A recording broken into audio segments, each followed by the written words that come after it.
Bismillahirrahmanirrahim. Assalamualaikum warahmatullahi wabarakatuh. Perkenalkan, nama saya Zikrullah dengan NIM 210201110010. Pada kesempatan kali ini saya akan mohon maaf, saya merupakan berasal dari kelas Fatwa Jurisprudensi kelas E. Saya akan menjelaskan mengenai lembaga fatwa MUI dan manhaj istinbatnya. Baik, fatwa MUI ini sebagai organisasi terbesar di umat Islam di Indonesia, di mana menempatkan dirinya tidak sekadar dalam wilayah keagamaan, namun juga dalam wilayah sosial politik yang ada di Indonesia. Hal ini bisa dibuktikan dengan keluarnya berbagai fatwa yang berhubungan dengan aliran keagamaan, pemilihan umum, juga fenomena-fenomena sosial yang ada di Indonesia. Konteks ini seolah menampakkan MUI sebagai salah satu organisasi yang benar-benar mempengaruhi kondisi umat Islam Indonesia dalam hal pemikiran, perilaku, dan cara mengambil keputusan. MUI menetapkan fatwa dengan 3 pendekatan. Yang pertama, pendekatan nas qat'i yang bersumber dari Al-Quran dan Hadis. Yang kedua, pendekatan qauli dengan mengambil jawaban-jawaban dari kitab-kitab mu'tabar. Jika terjadi perubahan sosial, maka akan dikaji ulang. Lalu yang terakhir, pendekatan manhaji melalui ijtihad kolektif jama'i. Nah, jika terjadi perbedaan, komisi fatwa akan melakukan prosedur, yang mana akan dijelaskan prosedurnya. Yang pertama, prosedur al-jam'u wal taufiq. Nah, prosedur ini mengalihkan arti setiap dalil kepada yang lainnya hingga tidak terdapat kesamaan lagi. Cara kerja al-jam'u wa taufiq ini adalah, yang pertama, mentakwil sebagian nas sehingga tidak berlawanan dengan nas yang lain. Yang kedua, sebagian nas tersebut digunakan sebagai taksis terhadap nas yang lain. Nah, salah satu contoh mentakwil nas sehingga tidak berlawan dengan nas lain adalah tentang fatwa MUI nomor 14 tahun 2020 mengenai penyelenggaraan ibadah di tengah wabah COVID-19. Dengan mengambil hadis yang diriwayatkan oleh Abu Hurairah radhiyallahu anhu, bahwasannya anna Abu Hurairah radhiyallahu anhu qala inna Rasulullah sallallahu alaihi wasallam qala la adwa wala safra wala hamah. Bahwasannya dari Abu Hurairah berkata, Rasulullah sallallahu alaihi wasallam bersabda, tidak ada penyakit menular, tiarah dan burung hantu dan safar yang dianggap membawa kesialan. Nah, berdasarkan penggalan hadis di atas, maka tidak ada penularan penyakit karena bencana merupakan takdir, walaupun berkumpul dengan orang-orang yang sakit tidak menular. Namun jika diperhatikan hadis berikut, hadisnya adalah yang artinya, larilah engkau dari orang yang sakit lepra sebagaimana kau lari dari singa. Hadis riwayat Bukhari.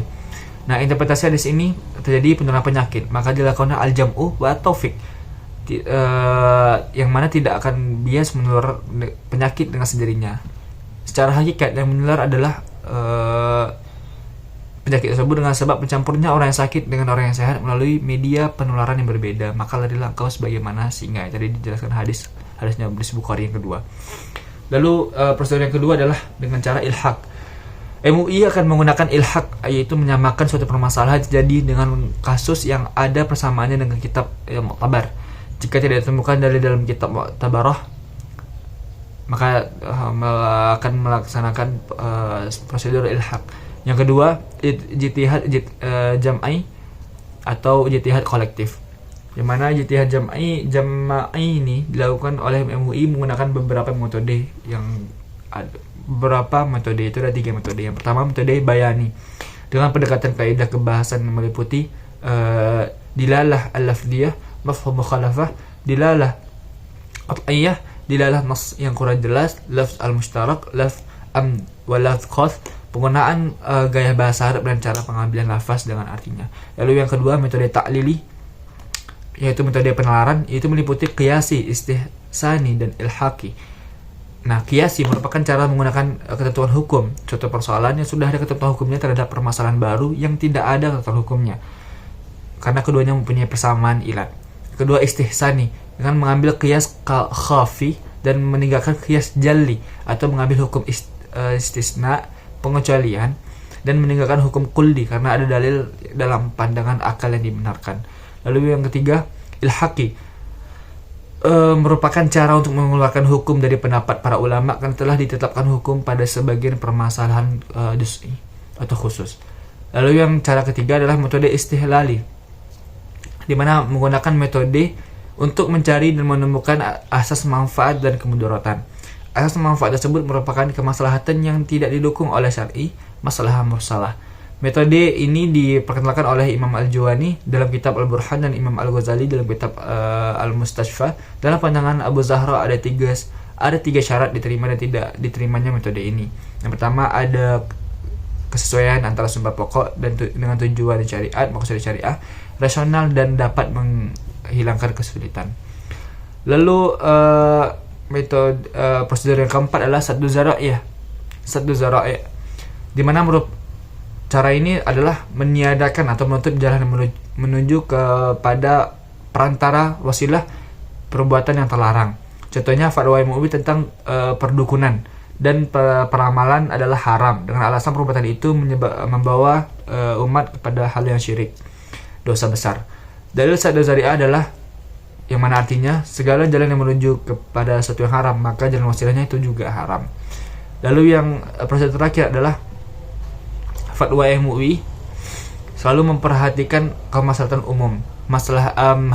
Kemaslahatan yang dicari itu adalah sebenarnya bukan hanya dugaan sementara untuk orang banyak, bukan untuk kelompok atau pribadi. Tidak bertentangan dengan nas, ijma' dan qiyas. Kriteria maslahat yang ada hubungannya dengan maqasid syariah menetapkan kemaslahatan dengan tercapainya tujuan syariat dan terpeliharanya al-maslahat dururiyah yang dengan menjaga agama, akal, jiwa, keturunan dan harta. Nah, metode prosedur ini dilakukan dalam sidang pleno MUI atas usulan komisi fatwa dengan membawa konsep-konsep fatwa. Hasil sidang kemudian ditanfizkan dan diberi nomor serta ditandatangani oleh ketua umum, sekretaris dan ketua komisi fatwa agar kekuatannya bersifat kekuatan hukum. Nah, patokan utama MUI adalah menetapkan fatwa kondisi sosial dan politik masyarakat Indonesia sesuai dengan maqasid syariah, mendahulukan nas qat'i, memperlakukan ijtihad hanya pada nas zanni dan pendapat para ahli dalam kitab Al-Mu'tabarah. Mungkin sekian penjelasan dari saya. Terima kasih. Assalamualaikum warahmatullahi wabarakatuh.